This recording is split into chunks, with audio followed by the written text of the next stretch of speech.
Muitos assuntos importantes neste início de semana. Para começar, o novo presidente da Câmara dos Deputados, Hugo Motta, costurou um acordo com a oposição sobre o avanço do projeto de lei da anistia.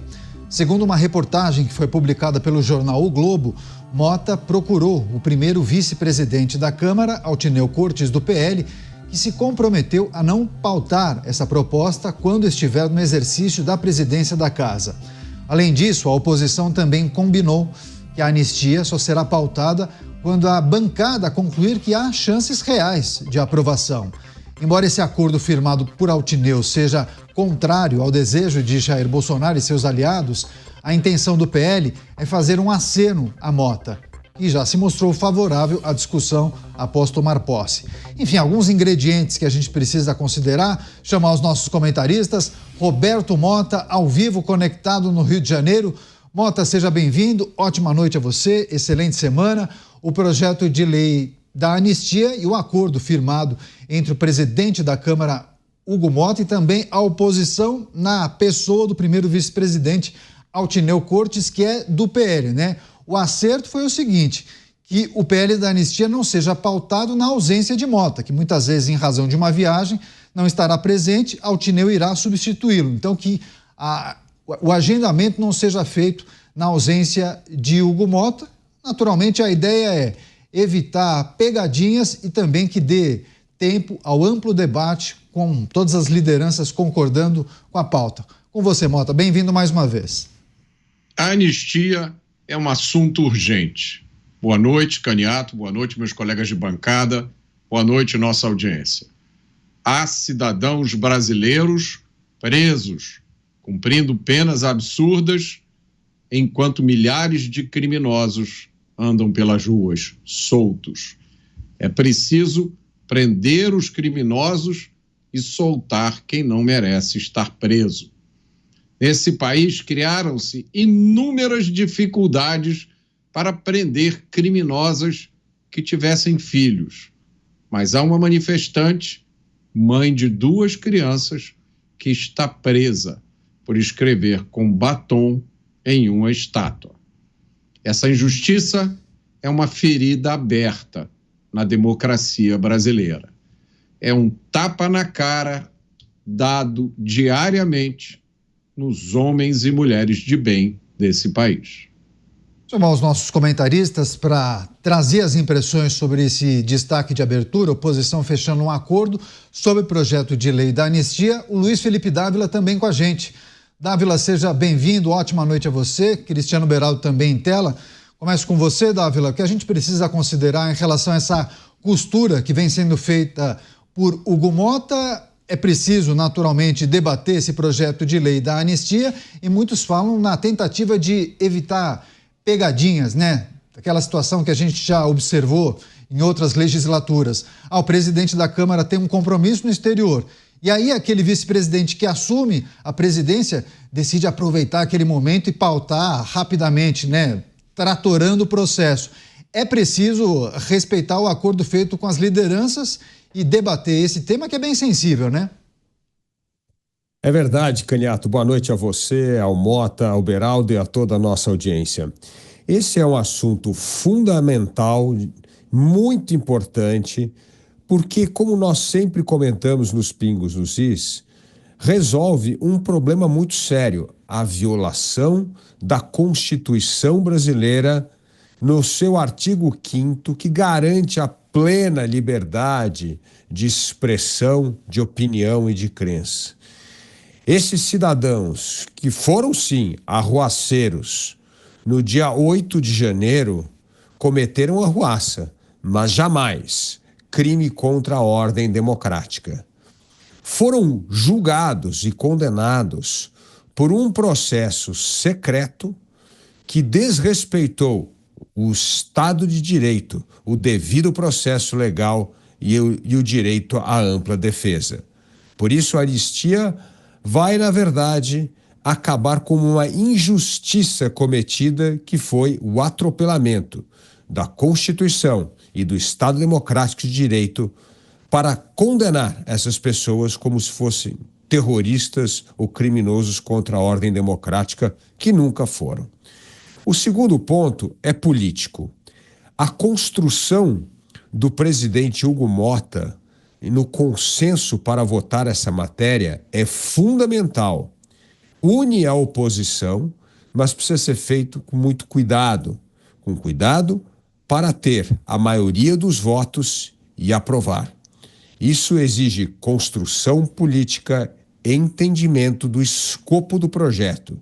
E o escopo tem de estar restrito aos manifestantes de 8 de janeiro. Se for assim, há muita chance do projeto ser aprovado. E se for aprovado, fará justiça com milhares de injustiçados que foram condenados indevidamente sem o devido processo legal. Pois é, se não houver acordo e muita negociação entre os integrantes dos partidos, corre-se o risco de colocar em votação o PL da anistia e ele não passar. E aí, possivelmente, poderia até ser engavetado. Chamar o Cristiano Beraldo também está com a gente. Beraldo, seja bem-vindo, ótima noite a você. A ideia é que esse tema tenha sido amplamente debatido e que haja um acordo entre as lideranças dos partidos para que isso seja colocado de fato na ordem do dia, né? Não pode ser colocado ali de sopetão, de surpresa, porque muitas vezes os integrantes de alguns partidos podem falar, não estava sabendo, vou seguir o que eu acho aqui, vou votar contra. E aí pode inclusive prejudicar a ideia que é anistiar alguns desses manifestantes ou todos eles. Bem-vindo, Beraldo. Boa noite, Caniato. Esse é o tipo de jogo que o time só entra em campo depois que o resultado está definido. A política tem dessas coisas. Boa noite a você, ao Dávila, ao Mota, e boa noite à nossa audiência que nos prestigia diariamente aqui nos Pingos nos Is. Olha, Caniato, muita gente vem falando que a esquerda teve a sua anistia em relação aos eventos que decorreram depois do 1º de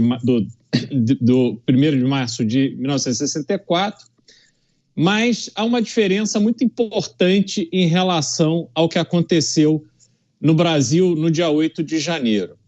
Porque a anistia, quando ela era tratada, para os militantes de esquerda que, em geral, se reuniram para tomar medidas contra o governo militar, essas pessoas, elas efetivamente cometeram crimes graves, pegaram em armas, assaltaram bancos, sequestraram, se dispuseram a matar pessoas para derrubar o governo estabelecido no Brasil. Algumas dessas pessoas fugiram do país, outras se autoexilaram. Lembrando que o exílio é quando você é expulso do seu país. As pessoas, muitas delas que ficam aí bradando, que são vítimas da ditadura, na verdade fizeram as suas malas e foram embora por livre e espontânea vontade. Depois voltaram, a anistia foi feita pelos próprios militares e foram atrás do Estado pedindo indenização. Essa é a configuração do que aconteceu na sequência da instauração no Brasil do regime militar. Nesse caso, não. Nesse caso, o que temos no dia 8 de janeiro é um grupo de pessoas absolutamente com atitudes, cometeram atos absolutamente indevidos, muitas vezes criminosos, quer dizer, depredaram patrimônio público, invadiram prédios públicos, e a gente vê uma sequência de atos ali que não são justificáveis, até porque o resultado potencial daquele movimento do dia 8 de janeiro não era relevante. O que poderiam alcançar fazendo aquilo? Entretanto, essas pessoas que foram presas naquele dia, elas estão sendo utilizadas como um troféu, por um lado, mas também mensageiros. Estão sendo usados para que se passe uma mensagem que, em nome da defesa da democracia, tudo pode. Tanto o ambiente político brasileiro quanto o ambiente judiciário estão utilizando-se dessa bandeira de defesa da democracia para fazerem coisas que não fazem sentido na cabeça de qualquer pessoa razoável.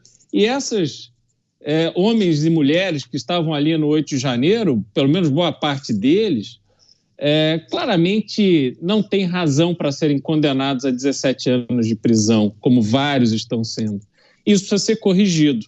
E corrigido, sobretudo, para o bem da justiça brasileira, para que o brasileiro recobre a consciência do que é justiça com J maiúsculo e não se sinta desamparado com esta sensação tão clara que a justiça só funciona e só se mexe quando precisa atender os seus próprios interesses ou os interesses dos amigos do poder.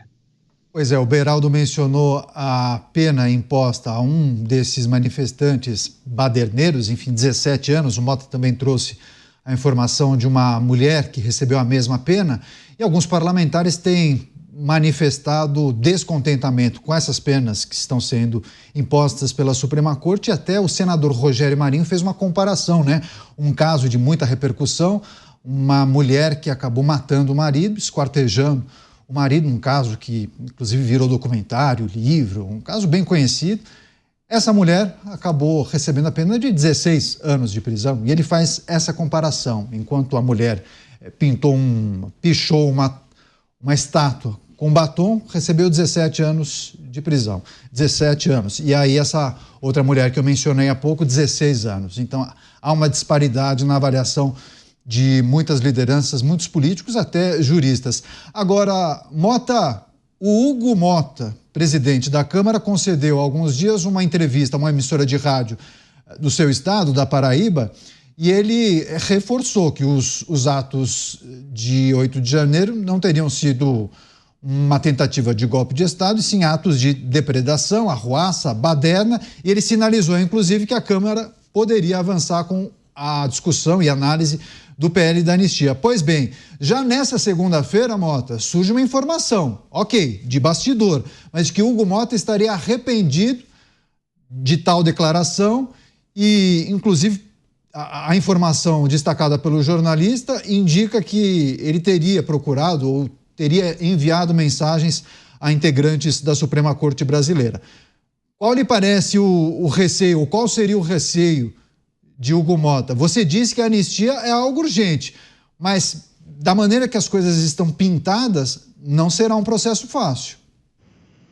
O receio dele, eu vou ter que adivinhar aqui, porque eu não tenho nenhuma outra informação, mas se ele tem algum receio, é o mesmo receio de todos os brasileiros, de amanhã ser alvo de alguma acusação sem pé nem cabeça. Vamos só lembrar aqui algumas coisas. Eu não sou jurista, mas eu tenho acesso a algumas informações. Pelo que eu sei, a maioria dessas pessoas que foram julgadas pelos atos de 8 de janeiro não tem foro privilegiado, não é isso? Elas não deveriam ter sido julgadas na Suprema Corte. Lá só é julgado quem tem foro privilegiado.